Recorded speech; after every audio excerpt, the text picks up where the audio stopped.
Some of the immense crowds on their way to Wembley Stadium to enjoy the pageantry, the music and the ceremony on the day of the opening of the Olympic Games.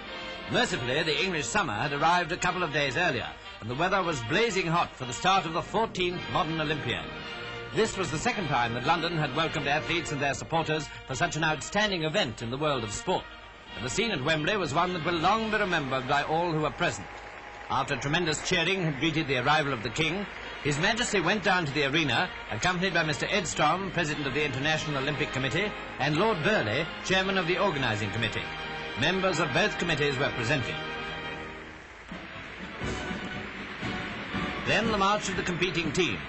According to modern custom, they were led by Greece, the country where Olympic Games originated some 800 years BC. Apart from Greece and Great Britain, who as hosts came last, the teams marched in alphabetical order.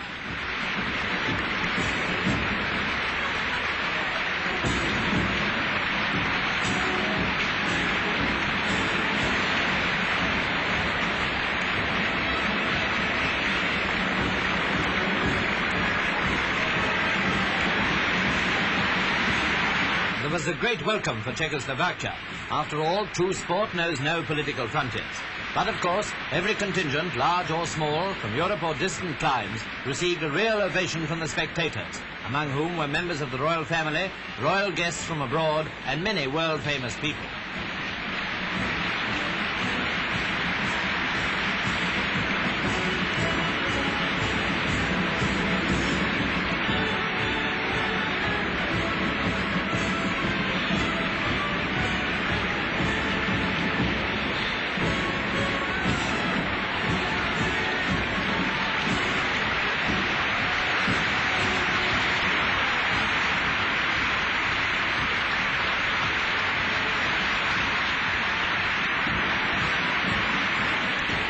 Great Britain, as I say, came last, adding a large quota to the impressive array of athletes who totaled 6,000.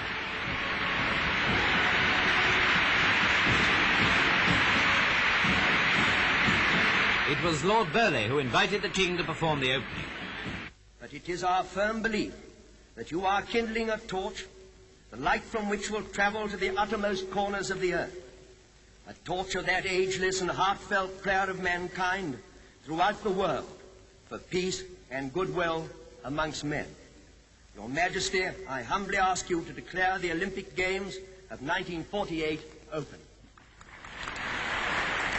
I proclaim open the Olympic Games of London, celebrating the 14th Olympiad of the modern era.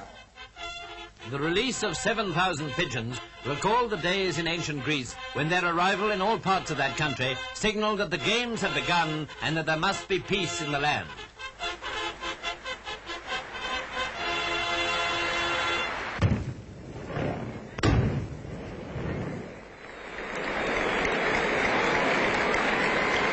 The arrival of the Olympic torch was dramatically effective. The flame, which had been brought from Greece by a succession of runners, was now carried round the arena by the tall figure of John Mark of Cambridge Blue.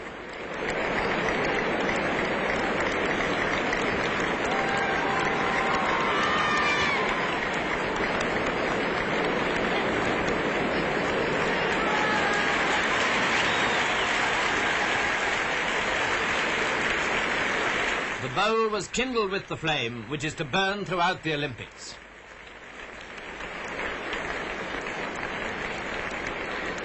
The choir and the mass bands of the Brigade of Guards were conducted by Sir Malcolm Sargent.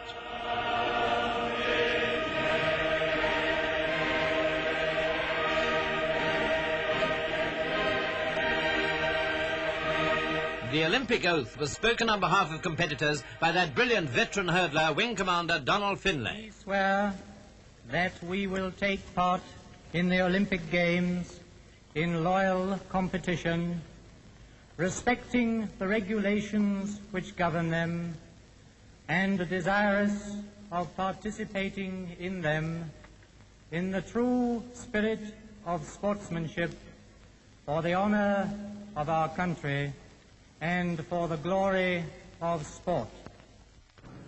On the second day, the crowds must have been melting even if the athletes were not. The women's discus throwing was the first final. Here's Pong Sik Pak from Korea. The world record for this event, by the way, is over 158 feet. The Olympic record, some 2 feet less.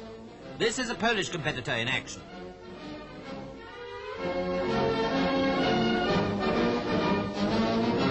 And here's the winner, Mademoiselle Ostermeyer from France. Her best throw was 137 feet, 6.5 inches.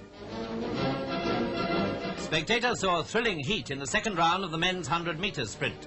Alistair McCorquodale of the Guards, number 36, was only just beaten by the American top-notcher Mel Patton, 71, who won by a tenth of a second in 10.4, Olympic record 10.3.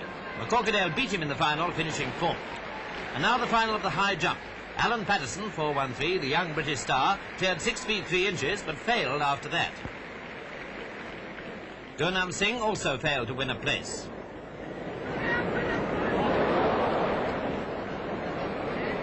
The winner was Winter from Australia, who cleared 6 feet 6, 2 inches under the Olympic and 5 less than the world record. The most sensational event of the day was the 10,000 metres, for which there was a big field. It wasn't the sort of afternoon I'd have chosen myself for a race of nearly 6.25 miles, but a record was broken just the same.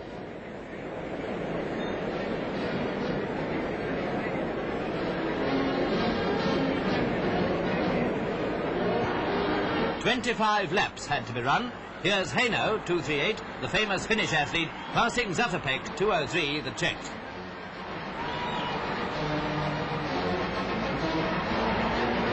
Many people expected Haino to win, but after running close by his rival, he presently went off the track and gave up. Zatopek continued to put on the pace and not unnaturally received great encouragement from compatriots. He almost lapped the entire field in the course of the race, and it was a real thrill to watch his brilliant performance.